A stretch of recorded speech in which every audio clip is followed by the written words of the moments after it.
Well, it's really important that you give your body enough time to recover. And even if you had minor symptoms, you probably shouldn't just assume that you can go back to your normal levels of exercise because your heart may be inflamed and you don't want to overstrain yourself and you can have a relapse if you exhaust yourself. So, in terms of the type of exercise that we are recommending, where you're integrating the body, the brain, and the breathing, your immune system is closely connected with your levels of fatigue and recovery. So if you notice a slight sore throat when you're practicing, that means you're overdoing it. Also, you want to make sure there isn't a draft when you practice. You want to make sure that there isn't cold air blowing on you.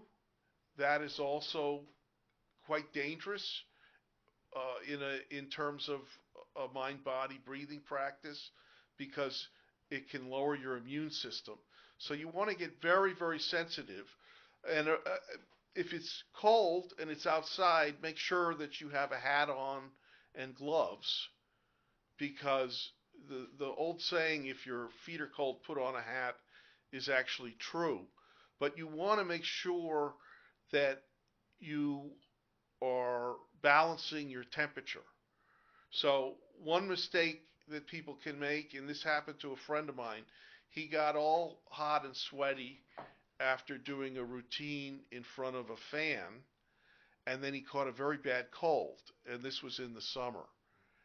And so it's important to remember to not jump in a cold shower right after working out, to cool down slowly, to make sure, even if you're perspiring, that you don't take off your outer levels of clothing. Maybe you take off one level so that you have a very gradual warm up period and cool down period.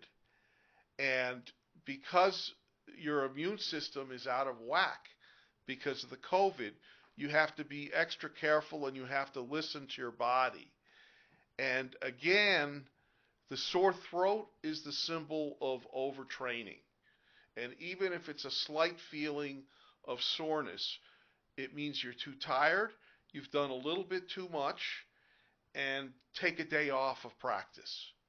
So you don't have to practice every day.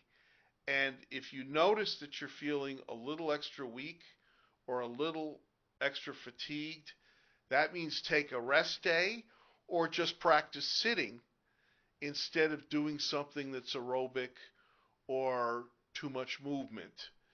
And so listening to your body and how it's using energy is very, very important.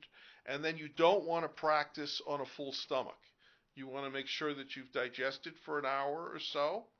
And then you don't want to practice when you haven't eaten for hours and hours because that's also stressful to the body. So you want to listen to your system and you want to gradually gain the ability to judge how do you increase different aspects and portions of the training regimen so that you balance out smoothly without overdoing it and without underdoing it in a nice, easy, balanced, gentle way.